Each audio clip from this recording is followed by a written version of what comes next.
So there's a rumor out there put out by CBS Sports. Nothing's happened on this front in confirmed fashion yet, but Dylan Raiola might want to leave Nebraska. He got hurt as the Cornhuskers were on their way to having a successful season. They're going to a bowl game for the second straight year. That's not nothing. But last year they finished the season with 7 wins. They might finish with 7 wins again.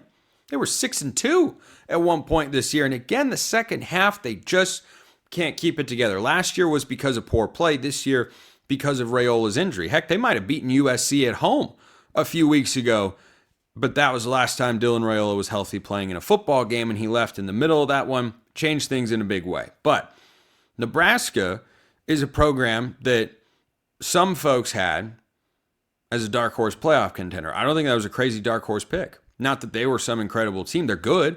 They have some nice pieces. They have room to grow. Michigan exposed them earlier this year for not having the physicality up front in either direction that they need to go be a college football playoff team. Minnesota exposed that as well, sacked Raiola 9 times in that game. So I think that for Nebraska, they're on the upward trajectory, and it's a fan base that I'll just tell you straight up, I pull for them. I don't know if there's a fan base in the country that has had their heart ripped out of their chests, metaphorically, but it's been close to literally at times, as much as Nebraska. I don't know. Who is it? Name the fan base. I don't know who it is. This would be pretty crushing. Now, has Dylan Raiola been the entire Nebraska offense? No. Has he been really good? Yes. His recruitment to Nebraska was a really important moment for Matt Rhule and this program to let everyone know, hey, we're not just here to be a good story to get to a bowl game. We are trying to make waves. Dylan Raiola was a wave-making addition. And if you found a way to lose him somehow, whether that's getting outbid or he doesn't like the culture, doesn't vibe with the coaching staff, whatever the reason would actually be, he would be one of the hottest commodities in the transfer portal at quarterback, which, as I've told you before, and this story is just another potential addition. Sam Levitt at Arizona State, potential addition. Jared Kiave-Sangopolatele at Cal, watch for that guy. Drew Mestamaker at North Texas, maybe he follows Eric Morris to Oklahoma State. This is going to be a much more loaded transfer quarterback cycle than last one. So if Raiola were to leave, I think you'd feel some of the air come out of Big Red. Now, they could go find someone else. Heck, maybe they'd pick up one of the guys that I just talked about. Maybe they'd feel like they could actually upgrade from Dylan Raiola at quarterback. But I'm just saying from a perception standpoint, boy, that would hurt. That would sting. Now, this has not happened. He's not in the portal. This is just a report that, hey, he's considering leaving. Think about his head coach, Matt Rhule, and the example that he just saw. Matt Rhule was tied to the Penn State job. Maybe he was interested. Maybe he wasn't. But what did he get out of it? An extension and a raise. And once jobs started coming available, what did Curt Cignetti get? Extension and a raise. What did Rhett Lashley get at SMU? Extension and a raise. This is not something you think about typically with college quarterbacks leveraging their school to try to get more money out of it. I'm not saying that Dylan Raiola is doing that. I'm not even saying if this is taking place, Dylan Raiola is the one who's advocating for that particular plan of action. It might be his camp. Maybe it's him. Maybe it's both. I don't know. The thought crossed my mind.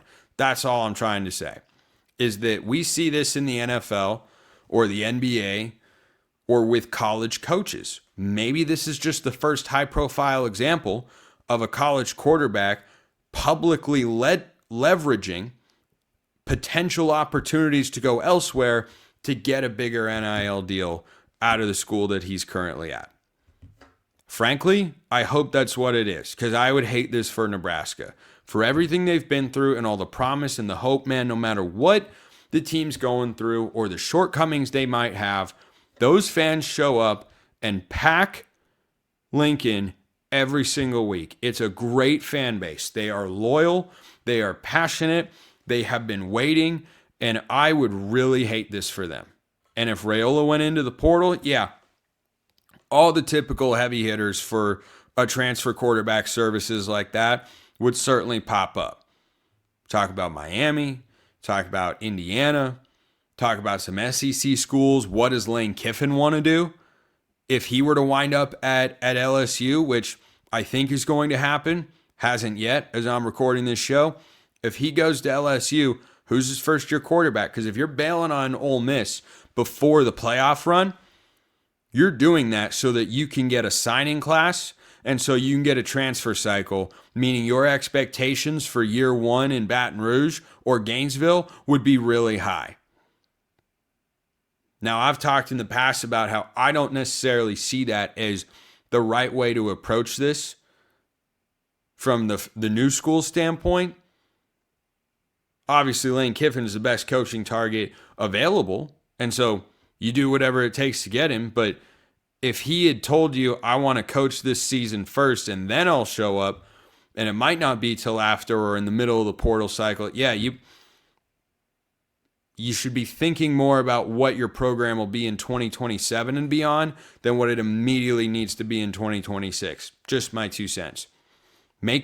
Don't chase short-term success at the expense of the long-term outlook. That's the point I'm trying to make. But I think that if Dylan Raiola went into the portal, man, a lot of schools would come calling. He's a talented guy with 2 years of experience, 2 years of eligibility. Sure, unfortunately, he's coming off of an injury. I don't think we know at this point in time whether or not that's something that could significantly hinder him in the long run. But between now and late August, there's a long way to go. And sure, you'd like to have him around for spring football if he's at a new place. But I would really hate this for Nebraska. So for the Cornhuskers' sake, I hope it just means they need to give him a little more NIL money and he sticks around, because I think Matt Rhule is building something good. They were trending towards being an 8-9 win team. I had them as a 9-win team before the year. Now they play Iowa on Friday for the right to go over their FanDuel win total of 7.5 because, well, Dylan Raiola went down. They lost to USC, and then it turns out it's difficult to win with a backup quarterback. And not every place has a great solution, and Nebraska is not one of those places. And I don't think it's not what you'd like to have, but it's also just the reality. The guy behind him is behind him for a reason. And yeah, some places have a better backup plan than others. Nebraska is in that program at this point in time. So yeah, I think that overall, I still see encouraging signs. I see a lot of work to do. But the work to do for Nebraska is outside of Dylan Raiola. Sure, he can progress in this area and that, but it's not about him. That's the known entity. You're supposed to be able to rely on him. Suddenly you can't, you have to reset there. I think that could cause another year or two delay in Nebraska's efforts to move towards the top of the Big Ten or try to make the playoff one day. So I hope he stays. Appreciate everyone listening. I will see you next time. And until then, hope you all have a wonderful rest of your day.